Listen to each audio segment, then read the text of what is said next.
Hai, perkenalkan nama saya Abel Rasel Brian Aristo. NIM saya 22G10017. Saya berasal dari Prodi Akuntansi kelas 2. Pada kesempatan kali ini, saya akan membahas atau mereaction dari video Pak Greg yang berjudul epistemologi.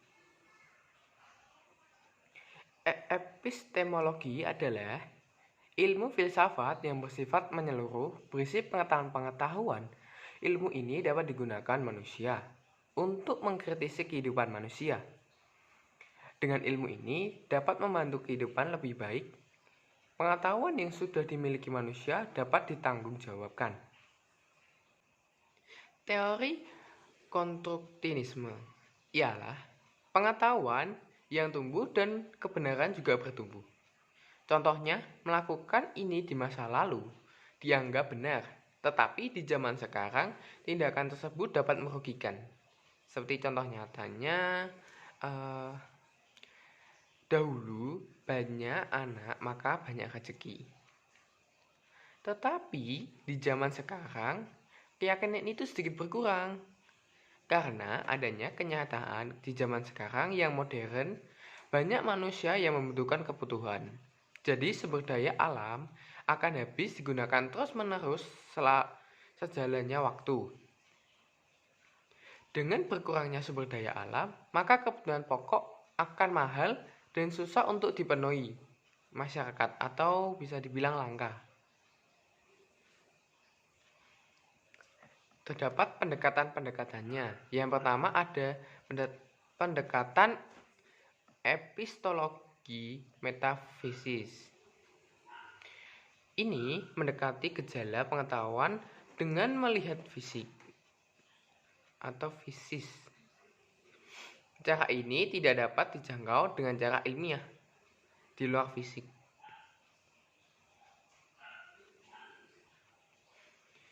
Contohnya ilmu agama.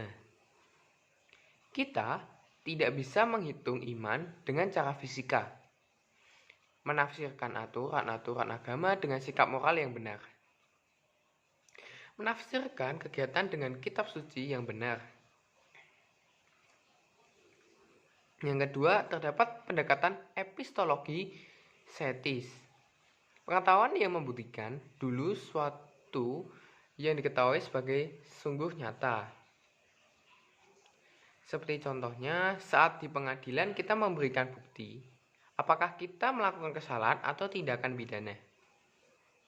Yang ketiga ada epistemologi kritis. Pengetahuan mulai dari asumsi, prosedur, dan kesimpulan akal sehat ataupun ilmiah sebagaimana ditemukan dalam kehidupan, lalu menanggapinya dengan kritis asumsi, prosedur, dan kesimpulannya. Di epistemologi kritis ini dibagi dua, ada epistemologi individu dan sosial. Individu sendiri melihat bahwa tentang pengetahuan, baik tentang status kognitifnya maupun proses pemerolehannya didasarkan oleh kegiatan individual.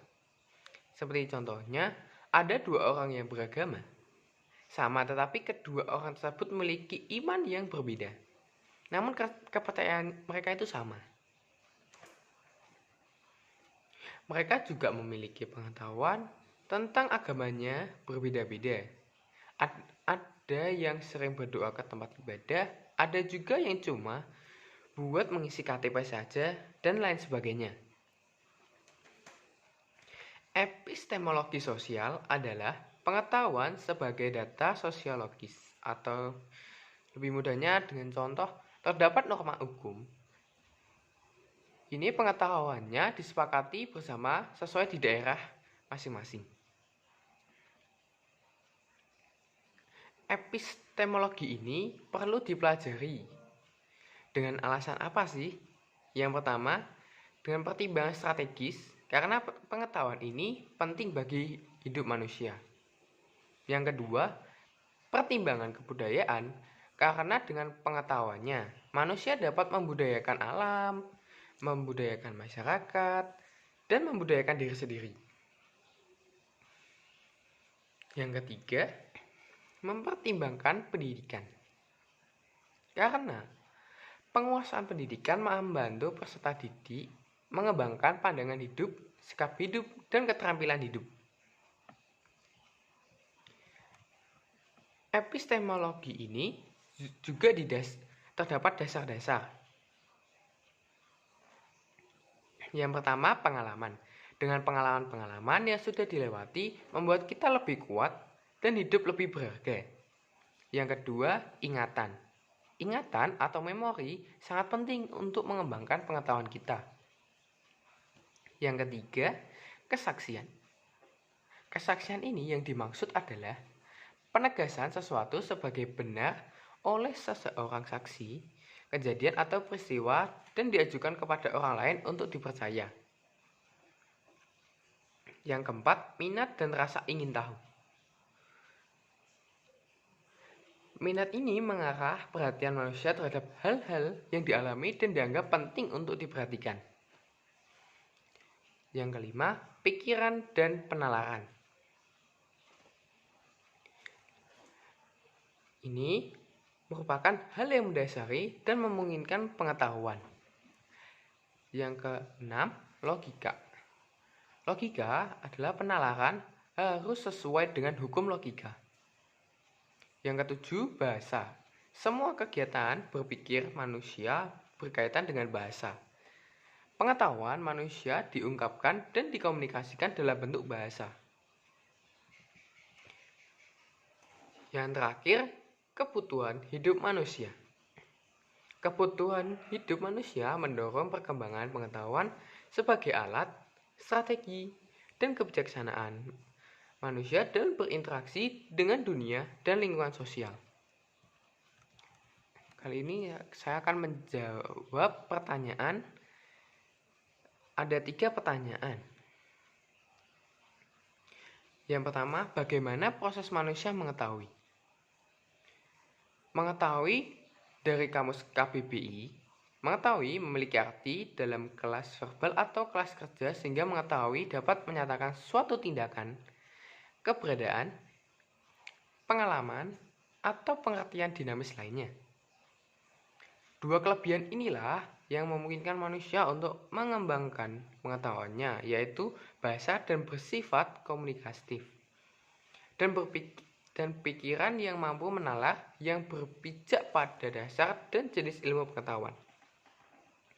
Ada cara lainnya. Yang pertama, self-analysis atau introspeksi diri. Yang kedua, self-monitoring atau memantau diri. Yang ketiga, self-disclosure atau meminta pendapat orang lain. Pertanyaan yang kedua, mengapa manusia perlu mengetahui terkait dirinya? Manusia perlu mengetahui dirinya, karena dengan begitu manusia tidak hanya sekedar tahu kelebihan dirinya, namun juga mengembangkannya.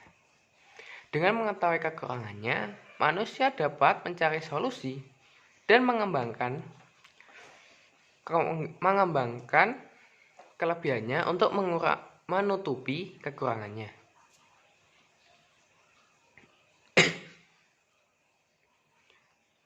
Untuk menunjang cita-cita, untuk mengetahui alasan apa yang membuat kita gagal ataupun sukses dalam suatu hal, dan juga untuk merencanakan masa depan yang lebih baik.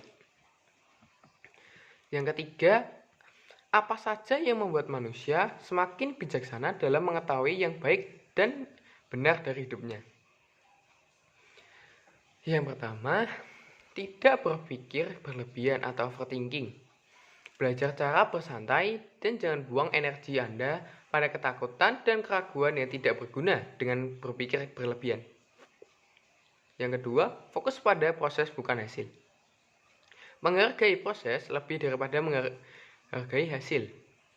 Dengan melakukan ini, hidup dapat menjadi lebih baik, fokus pada saat ini tanpa khawatir berlebihan akan masa depan. Yang ketiga, memiliki tujuan. Orang bijaksana memiliki tujuan dalam segala sesuatu sebagai bagian dari tujuan hidupnya. Mereka tidak ingin hidup apa adanya. Sekian, terima kasih.